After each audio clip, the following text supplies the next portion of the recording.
عالمی مالیاتی fund IMF سے اسٹاف لیول معاہدے میں تاخیر پر پاکستان نے پروگرام کے لیے براہ راست امریکہ سے بات چیت کرنے کا فیصلہ کر لیا۔ ذرائع نے بتایا ہے کہ وزیر خارجہ بلاول بھٹو زرداری نے امریکی حکام سے IMF سے معاہدے پر بات کی۔ وزیر خزانہ اسحاق ڈار امریکی سفیر سے IMF سے معاہدے پر بات چیت کریں گے۔ خبر کے اگلے حصے میں بات کرتے ہیں۔ طالبان نے دبئی میں افغان قونصل خانے کا کنٹرول حاصل کر لیا۔ امارات اسلامیہ افغانستان کی وزارت اطلاعات کا کہنا ہے کہ دبئی میں افغان قونصل خانہ طالبان حکومت کے حوالے کر دیا گیا۔ امارات اسلامیہ افغانستان کی وزارت اطلاعات کے مطابق عبد الرحمان فدا کو دبئی میں افغانستان کا قائم مقام قونصلر تعینات کر دیا گیا، جبکہ دبئی میں افغان قونصل خانہ طالبان حکومت کے حوالے کر دیا گیا ہے۔ امارات اسلامیہ افغانستان نے کہا ہے کہ دبئی قونصل خانے کا کنٹرول حاصل کرنا طالبان حکومت کی سفارتی کامیابی ہے۔ خبر کے اگلے حصے میں بات کرتے ہیں۔ ملک بھر میں 15 مارچ سے طوفانی بارشوں کی پیشگوئی کر دی گئی۔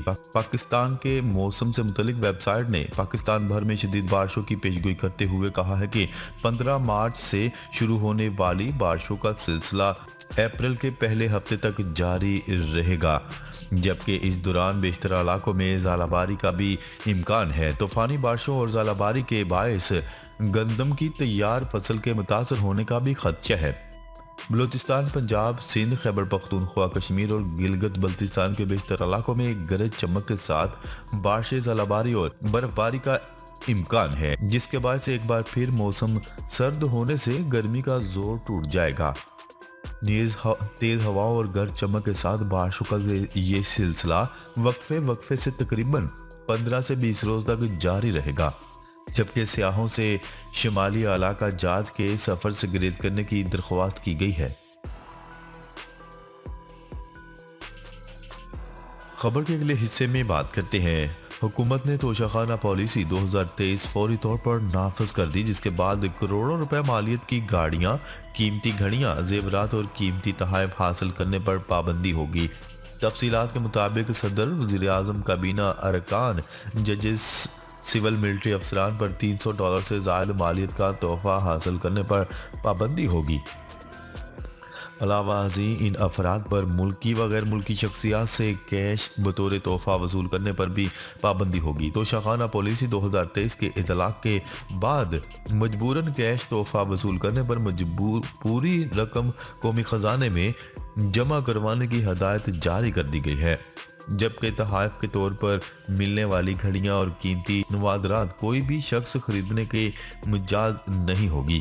تحائف میں ملنے والی گاڑیاں سینٹرل پول میں، جبکہ قیمتی نوادرات سرکاری مقامات پر سجائے جائیں گے، جبکہ صدر، وزیر اعظم، کابینہ ارکان، ججز، سول ملٹری افسران $300 سے کم مالیت کا تحفہ مارکیٹ ویلیو پر خریدنے کے مجاز ہوں گے، اور $300 سے زائد مالیت کے تحائف ریاست کی ملکیت اوپن آکشن کے ذریعے عوام بھی خرید سکیں گے۔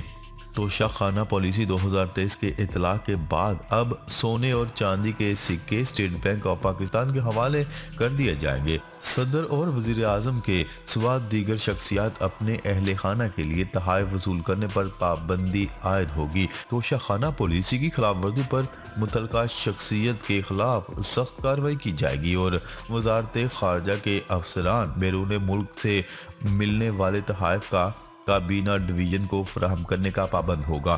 نئی پالیسی کے مطابق تحائف کی مالیت کا تعین FBR کے ماہر افسران اور نجی فرم سے کروایا جائے گا۔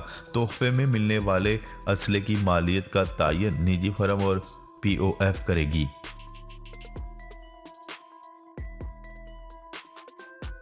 خبر کے اگلے اور آخری حصے میں بات کرتے ہیں۔ وزیر اعظم شہباز شریف کی ہدایت پر موٹر سائیکل اور رکشہ والوں کو سستا پیٹرول فراہم کرنے کا منصوبہ تیار کر لیا گیا ہے۔ وزیر اعظم کی زیر صدارت اجلاس میں غریب اور متوسط طبقے کو ریلیف دینے کے حوالے سے فیصلے کیے گئے۔ انہوں نے اسلام آباد میں رمضان کے دوران غریب اور متوسط طبقے کو مفت آٹا فراہم کرنے کی ہدایت کر دی۔ اسکیم کے تحت اسلام آباد کے 10 لاکھ افراد کو رمضان المبارک میں مفت آٹا فراہم کیا جائے گا۔ وزیر اعظم نے سندھ، خیبر پختونخوا اور بلوچستان کو بھی اس اسکیم میں شامل ہونے کی دعوت دے دی۔ وزیر اعظم شہباز شریف نے کہا ہے کہ رمضان المبارک میں غریب متوسط طبقے کے مسائل کم کرنے کی کوششیں کر رہے ہیں۔ انہوں نے ہدایت کی ہے کہ مفت آٹے کی تقسیم کو شفاف بنانے کے لیے جدید ٹیکنالوجی کا استعمال کیا جائے۔ ناظرین، اب تک کے لیے اتنا ہی۔ مزید خبریں لے کر بہت جلد آپ کی خدمت میں حاضر ہوں گے۔ تب تک کے لیے اپنا خیال رکھیے گا۔ اللہ نگہبان۔